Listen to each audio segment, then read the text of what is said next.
people who live in a rural area out in the country. What will city folk never understand? I grew up in a tiny town in the south. One weekend, I was visiting from college and pulled up behind a guy on a horse waiting at the stoplight. I was like, wow, when did we get a stoplight? I'm also from a one stoplight town, except it breaks all the time, so they put up stop signs. Apparently we used to have two stoplights. The other was strung between two buildings. One of the buildings burned down, so they just put up stop signs. On phone to customer service. Again. Oh, sorry, we can't ship to PO boxes. I understand that, but unless you are shipping with FedEx or UPS, I physically cannot get mail at my house. It's a rural area. Why don't you just get mail at your house? Because I literally cannot. Lose power in a storm? Better not flush the toilet. Your well pump is out too. Corollary. Filling the bathtub with water before a storm so that you'll have water if the power doesn't come back for a few days. I honestly didn't understand that this wasn't a thing in the city until recently. I thought losing electricity meant you lose running water. I live in a small city now, moved here recently, and thought I'd have to buy water fill the tub before it stormed. I spend half my time in the middle of nowhere, half my time in the middle of a giant city, so I feel like I've seen both sides. What city folk don't understand is, you go grocery shopping in town on Monday, or whatever day. After Monday, you've now got all the food you're going to have until next Monday. Wednesday night, you get a strong craving for Ben & Jerry's cinnamon bun ice cream. Well, you're not getting any, because it's a half-hour drive into town and the only grocery store there closed at 6 o'clock. Forget to buy an ingredient you needed for a meal? Well, now you're having that meal without that ingredient, or you're having something from out of the deep freeze. But the flip side of this inconvenience is, you can go an entire day without having to talk to or interact with anyone. Yes, there is no, I don't want to eat this, I'll just order a pizza. There is nowhere to just go grab something to eat, unless you want to drive 30 minutes you're cooking or having a sandwich. It's nothing for me to drive 4 hours one way to get to see a specialist if I am having a health issue. I usually make the trip in one day. 8 hours of driving to see the doctor for one 15-minute appointment. There is literally nothing between the small place where we live and the next largest city 4 hours away. We always tell people that are passing through to be sure to make sure your car is full of gas, use the bathroom, and get anything you might want to eat or drink now, because there is nowhere along the way to really stop and do that. My commute is currently an hour and a half, as it's the closest job I found. I think city people would freak out to find out how few people actually lock the doors when they live out in the country. Growing up, we had 6 people living in the house and none of us even had a key to the house. We never locked the house.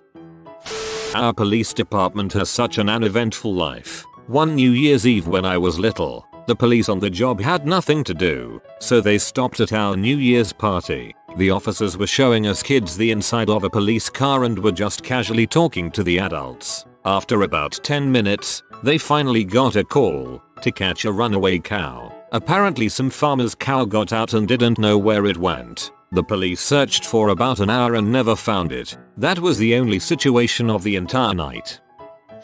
That not having a vehicle can literally not be an option sometimes. For any real groceries I have to drive over a hill at least 10 miles. There is no public transportation or ride sharing. Ditto. My closest neighbor is over a kilometer walk away. The neighborhood gas station is a 5-10 minute drive, and the nearest grocery store is well over a 20-minute drive. Literally impossible to live without a vehicle. Aside from everything mentioned, making good with your neighbor, I don't mean drinks every Saturday night, but everyone helps everyone because you will need it. Everything is 45 minutes 1.5 hours away, whether you need some starting fluid for an engine, or he needs some eggs to finish up that pea crust before guests come over, or just help with a little physical labor. Heck, without me asking, my neighbor drove his tractor down the road to clear my snowy driveway. I'm not some old lady, I'm a 30-year-old dude with the machinery to do it myself. I've lived in the city, and not only do people not know their neighbors, but when they do it's usually over passive-aggressive behavior and not letting little things go. Oh, Jesus frick, they planted begonias within 3 feet of the property line, which is against city ordinance. WHO cares. What's better, having those begonias 6 inches further back, or neighbors who don't hate you? Had a GF that was upset that I regularly let my neighbors use my hose to fill their drinking water before they got a well set up at their camp. They're my neighbors. I'm not going to make them continue to drink river water. Wanna go to Walmart or Livestock? Okay, 40-minute drive, here we come. We moved up into the mountains a couple years ago and life up here is different. Everything is far away unless you want to go to the local market that has prices marked up high as a skyscraper. Barely any sidewalks or street lights. And internet is slower. Everybody knows each other, so gossip is an ongoing high thing to talk about, but the lack of traffic and the beautiful view is hard to beat. I live in a semi-rural town. It's the best of both worlds as I'm close to all the shopping and a short drive from nature areas. Silence is not the distant buzz of cars or airplanes overhead. Silence is when even the frogs or crickets aren't chirping, when all you can hear is the rustling of leaves as the midnight wind blows. No random conversations as a couple walk by your window. No bells or horns. My country living is in the middle of the forest on a lake. The only time you hear your neighbor is when they mow their lawn or it's the weekend and everyone is at the lake partying. Other than that, it's Mother Nature's finest choir. My favorite is when it's snowing and the snow absorbs nearly all the sound. It's unbelievable how quiet it can get. It stormed 2 days ago, so I have to use mobile data for this, because the Wi-Fi is still out. If you decide to send out a last-minute invitation, I require more than 10 measly minutes notice before the event of said invitation. The things I miss out on because I live 45 minutes away from anything. Peace and quiet, able to see the stars at night. I'm not terribly far from a city, but rural enough to be away from light pollution. Most of the people around me leave lights off at night outside, so nothing really affects sky viewing at night. I have a grocery store, pizza places, bakery, gas station, and liquor store all close enough to be convenient, yet not too close for comfort. Having said that, I grew up in a major city metro area, and I don't miss it at all. I can't believe that I had to scroll down this far to see a post about the peace, quiet and stars. I don't mind living in the city, but sometimes I just like to go outside at about 4 AM if I'm awake. Feel that nice refreshing coldness. Hear the complete silence that you can hear for miles and just look at the stars and the countryside. Cow tipping. I'd love to meet the idiot that came up with that brilliant idea. I'd love to see someone try and push over a 1,200-pound animal that is resting solidly on 4 legs. It's going to notice you trying to push it, get annoyed, and kick you. It's not fun. You're supposed to sneak up on them while they're sleeping, you say? Good luck, because they lay down when they sleep. I had to explain this to my city folk friends in college, and they still didn't believe me. Pretty sure the idea was invented to troll city people. 10 miles isn't far away. It's a 10-15 minute drive. A gun can be owned the same way you own a shovel or rake. It's just another tool. Drinking water and sanitation are both handled on site, and are your own responsibility to maintain. Internet connections suck. I live out in the country. I hear gunshots all the time. Something is always in season, or someone is trying to get a critter out of the yard. I don't really pay attention. The neighbor could be murdering his wife and I wouldn't think a thing if I heard shots from their house. If someone needs help, you help them. It doesn't matter if it's inconvenient or even if you like the person. You just help them because sure as crap you're going to need their help sometime. There is always that one cow, from that one dude, that always escapes to wander the roads at night, and it's 2 AM. Some cop or passing driver wakes you up, asking if that's your dumbass cow standing in the road. Then you have to call your nearest neighbor, to call that one dude, to get his fricking cow out of the fricking road, again. When my great-grandfather started getting dementia, he forgot that he did indeed have a massive cattle farm with a lot of cows. Instead of the one fricking cow, it was hundreds of fricking cows just running down the road. Luckily this made them easy to spot and round up. If there is a full moon, you can go outside and you can read a book because it's so bright. I really feel sorry for people in big cities who've never really seen a night sky. Everyone owns a gun and there's nothing weird or crazy about it. Full moon after a fresh snowfall was always my favorite. We'd take ATV rides with the headlights off. That mostly everyone is actually really friendly, at least where I live. As soon as you get off the paved roads and hit the dirt roads, almost every car passing will wave to you. This is kinda funny when I have a friend who lives in the city in the car with me. I'll wave to someone as they go by and they'll ask who that was and I'll say I don't know. They get really confused why I would wave to someone I don't know, but that's just how it is here. Definitely, if it's someone you know, you actually wave. If it's someone you don't, you give them that two-figure hey gesture over the steering wheel. I've only lived in a rural setting for about 6 years. Back in the big city now, I'd say the amount of unwanted pets that get dumped off. I spent 18 years in rural Iowa. You don't know peace and quiet until you've spent some time out on a deck in the middle of a clear night with nothing but a blanket and some tea. Also, the pies on windowsills thing is real. Lived in a small town, 2,000 people, for the first 23 years of my life. When I finally moved into the big town a whole 25 miles away, I was shocked that I could order pizza online and get it delivered to my house. Also, I haven't seen the stars since I moved out of my small town, but every time I'm back there visiting my mom, they are so loud because it's so dark. Unless you've experienced it for yourself, I can't really explain the night sounds you hear out in the sticks. On a cool spring night there's crickets, tree frogs and even whippoorwills that combine to create a symphony. It's beautiful really, and the one thing I miss most about living in the country. The terror of driving in the city for the first time, losing feeling in your hands from holding the steering wheel too tight. Cars everywhere, people everywhere, suicidal pigeons and so much happening in my periphery all the time. And traffic lights, duck that, they were intimidating. The closest traffic light to us was about 400 kilometers away, and I remember when that was put in, the controversy was amazing.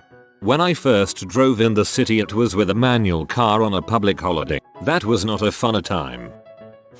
Something little I noticed was city people don't get why you would casually nod or throw up a hand to strangers. In the country, if you pass some old dude in a rusty Ford, he throws his hand up to you. You do the same. I don't know the guy, but it's a common courtesy. City people seem to think that's weird, or even rude, but I like it. It says yeah, I'm busy with my own stuff, but I have time to acknowledge you, fellow human. That's the thing about being in the city. Although you're closer to all sorts of people, it can often feel like you've never been further away. I live in an old farmhouse. Old, like 100 plus years, in the middle of a field. I don't have cats because they're cute. I have cats because field mice are tricky little bastards that slip in when you open the door. So if you see a cat, don't touch it, it'll probably bite. And if you see a mouse, just give it an hour. The cat will bring it to me in a bit.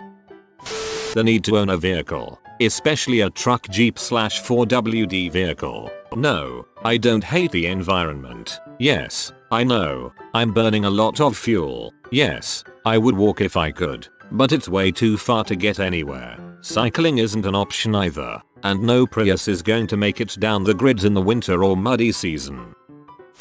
Backroading. I think this means something different depending on where you're from, but I grew up in a small town on a lake in Oklahoma. The closest movie theater or bowling alley was 45 minutes away. We had no entertainment, and everyone starts driving and drinking young. For us that meant grabbing a few of your friends, having someone older buy us a 30-pack of cheap beer, and then just driving around back roads by the lake. I never drink and drive now, but back then it was extremely common thing for us to do, and since we were on sparsely populated roads, where you hardly ever saw a car and weren't driving at excessive speeds, we were never much of a danger to ourselves or anyone else. We would just drive around, drink, listen to music, make jokes and bulls, and stop at random places we knew. It doesn't sound like much when I type it out, but we had a lot of really good times doing basically nothing. Now that I'm older and live in a fairly large city, I miss those times where we had nothing to do and absolutely no worries.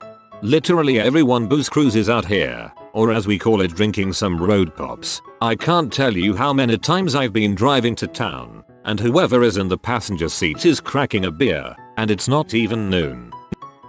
It's time for bed, but it's only 10 PM. I've lived for 16 years in the rural area and almost 7 now in a city. It's just so different. Whenever I tell my friends that lights are off at around that time, they freak out and ask where I get drinks. I drink a lot in the city. I told them we usually just have beers stashed in a huge ice bucket or an open bottle of hard liquor somewhere because people are going to think that you are some criminal if they see you walking on the streets at like, let's say, past midnight. And you don't even have to be drunk to fetch you the local police. Not really cops, but they go around the area to check past midnight for some weird stuff. You just need to innocently have a stroll past midnight. I grew up in rural Illinois and now live in Chicago, and there are things that I love about both places. I love all of the things available to me here in the city, but I love going back home and being in the open country and able to relax easier. Plus it's a frick ton cheaper out there. I'm finally getting internet access, and thus phone service, hopefully. 1. Cellular Wi-Fi hotspot, deep cycle battery, charge controller, and modified car charger for the hotspot, all in a wood frame, all in a Rubbermaid bin, on the ridge, bolted 20 feet up a tree so no one fricks with it, solar panel on top. 2. 700 feet away, through trees, down in the holler, Wi-Fi router with 30 dB parabolic antenna. Fingers crossed.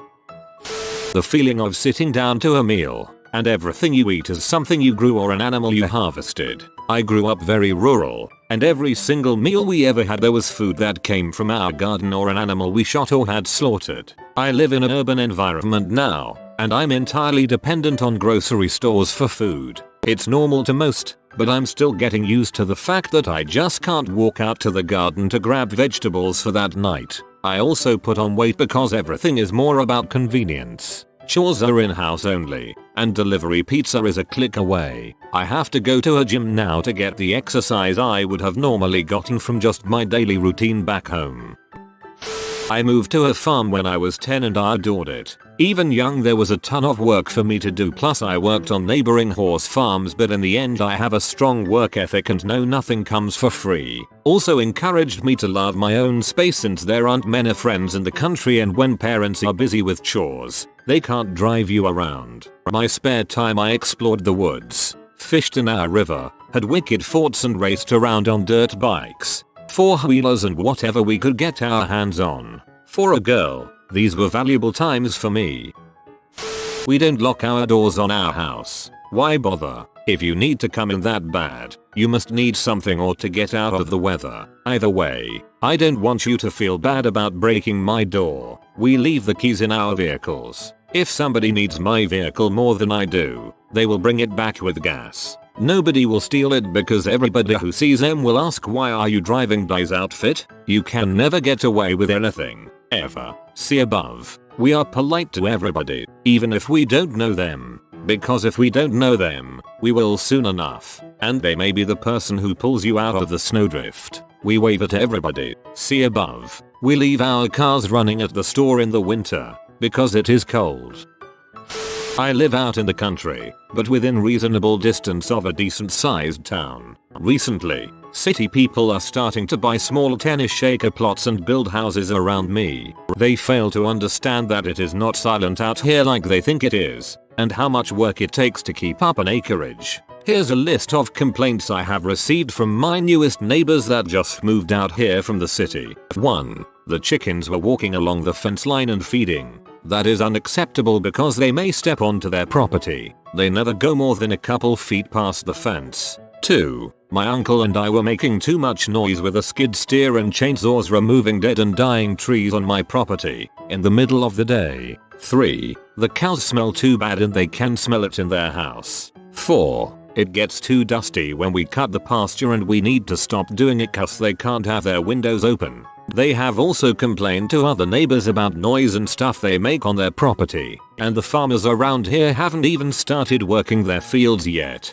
So city folk will just never understand the lifestyle that comes with living out in the country. There's tractors and equipment making noise, people shooting guns, livestock and other animals. There's dusty from fields. There's dirt bikes and four-wheelers everywhere. There's just different sounds and smells than the city, and you cannot change it just because you complain. Sorry, I kind of started to rant there, so TLDR. There's tractors, guns, and livestock. Deal with it if you live out here. A person in the city will take their kid to the local park to play. A person in the country will have to build by their kid a playground area. That's a reason why many people from the country are more anti-tax than city people. They don't notice the benefits as much. Not only anti-tax but anti-regulation. You have to get permits to build pretty much anything on your own property, at least in some states. Being friendly with your neighbors is a matter of having people to help you in a time of need, not just niceness. Growing up in a small town, your neighbors are the only people who can help you in case of something hitting the fan before the authorities can arrive. For example, in my neighborhood I have been present for 2 deaths, 2 births, 3 tree fall removals, 3 possible burglaries, 1 real burglaries, 1 homeless person sleeping in a barn, 2 neighbors too drunk to make it to bed, 1 collapsed roof from snowfall. For most of those the police, firemen, ambulance did come, but it was the people in the house next to you that arrive first and know you best that help you through the tough times. I don't know how it is in big cities. Maybe you guys have that, maybe you don't. Everything is closed 8 months of the year. I'm from vacation land, where the only important people are the ones who don't live here. If you see a 12-year-old driving, they've probably been at it for a few years. If you're in the woods and it's a healthy forest, it is loud. Drinking from a creek river won't kill you or give you giardia, unless it's cloudy. Stars and the moon provide more than enough light to see by just fine most of the time. If you're going into town, you figure out all the errands you have to run and make a day out of it, because it can be a several-hour drive to get to where you need to be. There is at least a 90% chance you've never heard of my town. Every time I say this, someone acts all high and mighty like they have extensive knowledge of small towns in my province because they drove through Ashcroft one time. And in most cases they either have no idea where that is or they know but only went there to fish or something.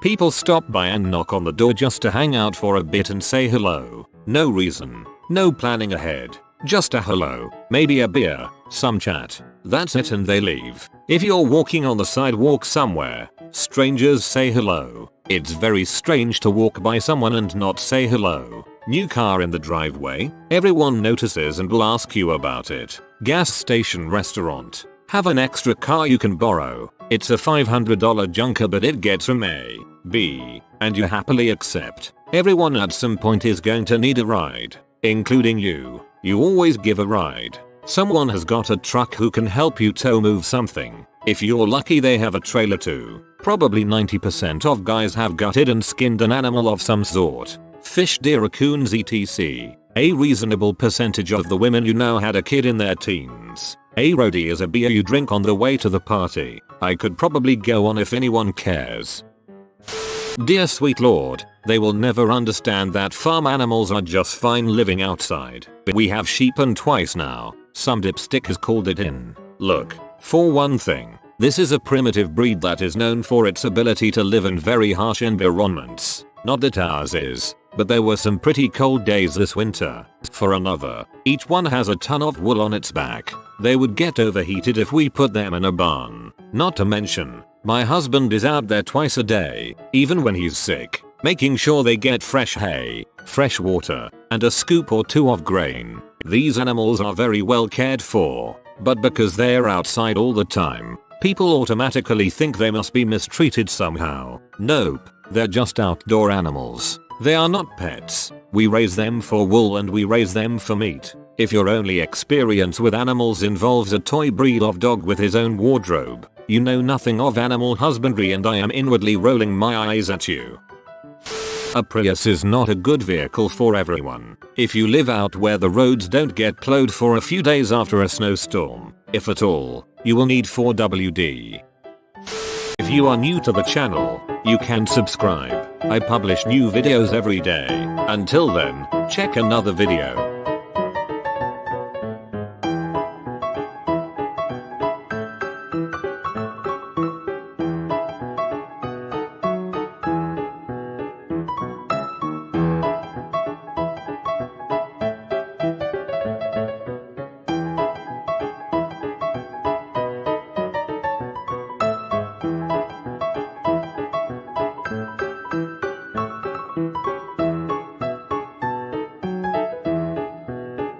Bye for now.